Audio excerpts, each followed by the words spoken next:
Tommy was a simple guy. He liked video games. He liked pizza. He really liked not being lectured. Lately, his small town had become obsessed with being woke. Everywhere Tommy went, someone was talking about microaggressions or cultural appropriation. It was exhausting. Can't we all just get along? Tommy muttered to his pet goldfish, Jaws. Jaws, of course, had no opinion on the matter. Jaws was a goldfish. Tommy sighed. What this town needed was a good laugh. One day, Tommy was walking home from school when he saw a flyer. Join the woke warriors for a night of awareness and activism. It read.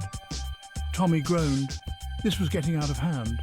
He decided then and there to do something about it. He would show everyone that laughter was the best medicine, especially for this epidemic of wokeness. The woke warriors were exactly as Tommy imagined them. A diverse group of young adults, each one embodying the essence of modern activism. They met in the town library, which seemed ironic to Tommy. Libraries, after all, were places of quiet reflection and learning, not the battlegrounds of social justice. They were all sitting around a table looking very serious. The air was thick with the weight of their discussions, each word carefully chosen to avoid any potential offence. Brenda, the leader, was a woman in her early 20s who always wore hemp clothing. Her attire was a statement, a commitment to sustainability and ethical fashion. She was explaining the importance of using the correct pronouns. Her voice was calm but firm, emphasizing the significance of respect in every interaction. Remember, misgendering someone is a form of violence. It's not just about words. It's about acknowledging and validating someone's identity. Next to her sat Kevin, a skinny guy with a man bun who constantly pointed out the problematic subtext of children's cartoons. He believed that even the most innocent-seeming media could perpetuate harmful stereotypes. Then there was Susan, who saw cultural appropriation in everything from tacos to yoga pants. To her, every cultural exchange needed to be scrutinized for power imbalances and historical context.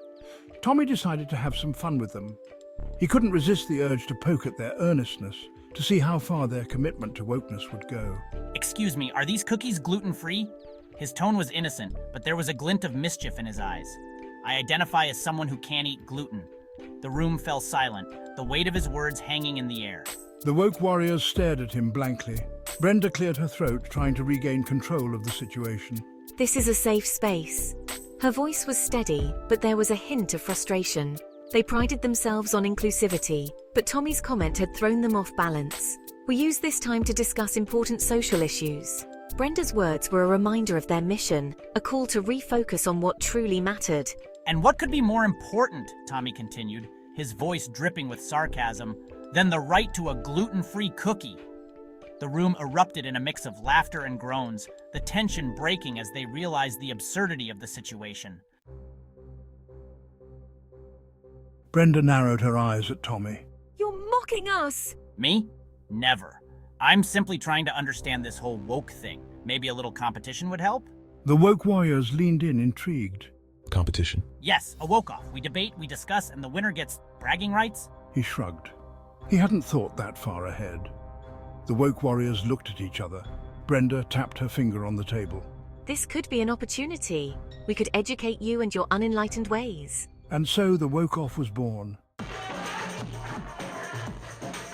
The night of the woke-off arrived. It was the event everyone had been talking about for weeks. Flyers had been posted all over town and social media was abuzz with anticipation. The town hall, usually a quiet place for council meetings, was transformed into a buzzing hive of activity. The town hall was packed, every seat was taken, and people were even standing at the back, craning their necks to get a better view. The air was thick with excitement and the hum of whispered conversations. The atmosphere was electric with anticipation. People were eagerly discussing who they thought would win and what arguments would be made. It was clear that this was more than just a debate, it was a cultural event. Tommy, wearing his usual jeans and t-shirt, took the stage first. He was known for his laid-back style and sharp wit, and tonight was no different. He adjusted the microphone and looked out at the sea of faces before him. He looked out at the crowd and grinned. His confidence was palpable, and it immediately put the audience at ease. They knew they were in for a treat. Can we all agree that the term woke is starting to sound like a broken alarm clock? I mean, how many times can you hit snooze before you just wake up? The audience chuckled. It was a good start, and Tommy knew it. He had a knack for breaking the ice and getting people on his side. He had them right where he wanted them. The debate raged on. Each speaker brought their own unique perspective, and the audience was captivated by the back and forth. Brenda spoke passionately about gender equality. Her voice was strong and unwavering, and she made compelling points that resonated with many in the audience. Kevin gave a long-winded speech about the dangers of cultural appropriation, using the example of pineapple on pizza. His argument was both serious and humorous, and it left the audience both thinking and laughing. Susan argued that all dogs should be vegan. Her passion was evident, and she had clearly done her research. She presented facts and figures, but also appealed to the audience's emotions. All dogs should be vegan. It's not just about their health, but about the planet and our ethical responsibilities. Tommy countered their arguments with humor. He had a way of making even the most serious topics seem light-hearted and approachable. He pointed out the absurdity of some of their claims. He told jokes that made people think, but also made them laugh. It was a delicate balance, but he managed it perfectly. He made the audience laugh. They were in stitches, and it was clear that Tommy had won them over. His ability to blend humor with serious discussion was unmatched. He even managed to work in a few puns about being woke and going to sleep. It was the perfect way to end his segment, and the audience erupted in applause. Section 5, Laughter, the Great Unifier. As the night went on, something strange happened. The audience, initially there to support the woke warriors, began to laugh along with Tommy. They laughed at his jokes, they laughed at his impressions of the woke warriors, which were surprisingly accurate. They even laughed at themselves. This isn't funny. Brenda shouted at one point, her face red with frustration. These are serious issues. And who says serious issues can't be funny? Laughter is how we cope. It's how we connect. It's how we stay sane in a world that often feels insane. Section 6, A New Understanding. The night ended not with a bang, but with a whimper. The event that had promised so much had concluded in an unexpected way. There was no clear winner of the woke-off. The competition had been fierce, but the outcome was ambiguous. But as the crowd filed out of the town hall, there was a sense of something more profound happening. There was a feeling in the air that something had changed. Conversations were more animated, and there was a buzz of excitement. People were talking to each other, laughing, and yes, even thinking. It was as if a new understanding had dawned upon them. Tommy found the woke warriors packing up their things. He approached them cautiously, unsure of how they would react. So that was something. The words hung in the air, a mix of confusion and curiosity. To his surprise, Brenda smiled. It was a warm, genuine smile that seemed to break the tension. It seems we still have a lot to learn. Maybe you're right. Her words were thoughtful, indicating a shift in perspective.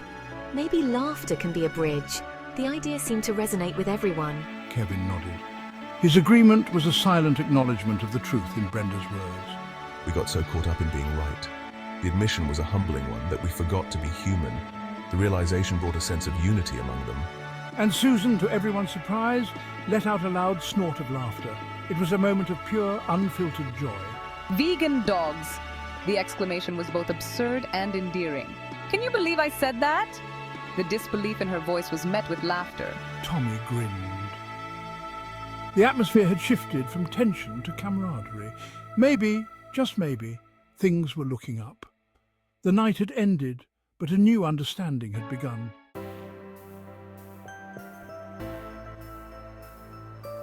Section 7, The Power of Humour.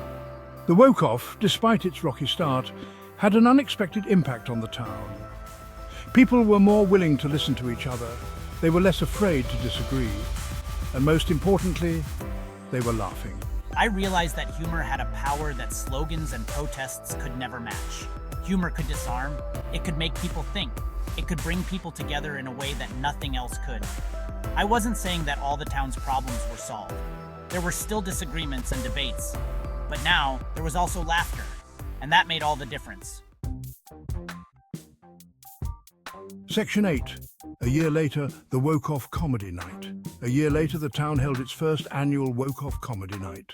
Brenda, Kevin, Susan, and I stood on stage together, sharing jokes and stories. The event was a huge success.